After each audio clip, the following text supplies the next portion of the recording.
நீங்கள் உடற்பயிற்சி கூடத்துக்கு செல்பவரா? இதையெல்லாம் அவசியம் கவனத்தில் கொள்ளுங்கள். இன்றைய வாழ்வியலில் வீட்டில் இருக்கும் அனைவருக்குமே உடற்பயிற்சி என்பது மிக மிக அத்தியாவசியமாக ஆகிவிட்டது. ஜிம்முக்கு செல்ல வேண்டும், உடற்பயிற்சி செய்ய வேண்டும் என்ற ஆசை பலருக்கும் இருக்கும்.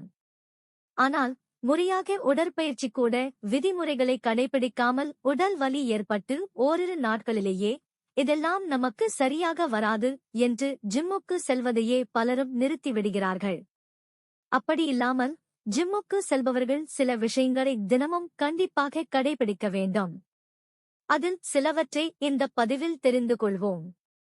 முதல் முறையாக ஜிம்முக்கு செல்லும்போது சுய பரிசோதனையாக ஃபிட்னஸ் டெஸ்ட் எடுக்க வேண்டும்.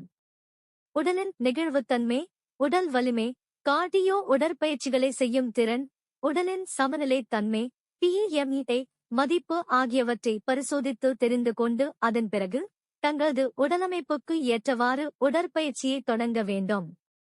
ஜிம்முக்கு செல்லும்போது அணிந்திருக்கும் உடைகள் இறுக்கமாக இல்லாமல் தளர்வானதாக இருக்க வேண்டும். அதற்கு T shirt, track pants, sports shoe போன்றவற்றை அணிந்து செல்வது அவசியமாகும். உடற்பயிற்சியை தொடங்குவதற்கு முன்பு 5 நிமிடங்கள் வார்மப் பயிற்சிகள் அவசியம் செய்ய வேண்டும். பின்னர் ஸ்ட்ரெச்சிங் பயிற்சிகளை செய்ய வேண்டும். அப்போதுதான் உடற்பயிற்சி செய்வதற்கு உடலில் உள்ள தசைகள் ஒத்துழைக்கும். தசைப்பிடிப்பு உள்ளிட்ட கோளாறுகள் ஏற்படுவது தடுக்கப்படும்.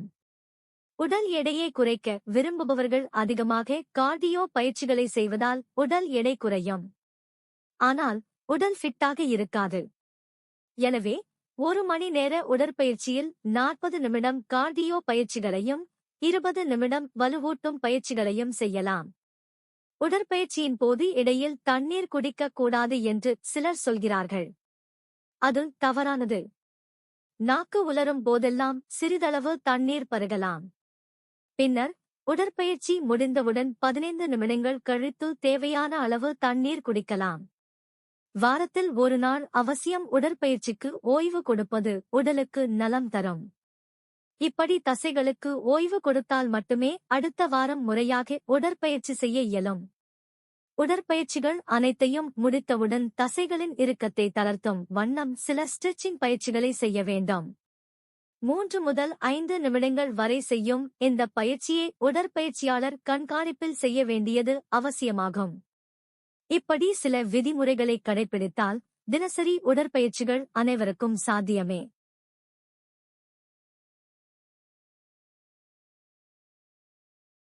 Thanks for watching this video. Please subscribe our channel. Thank you.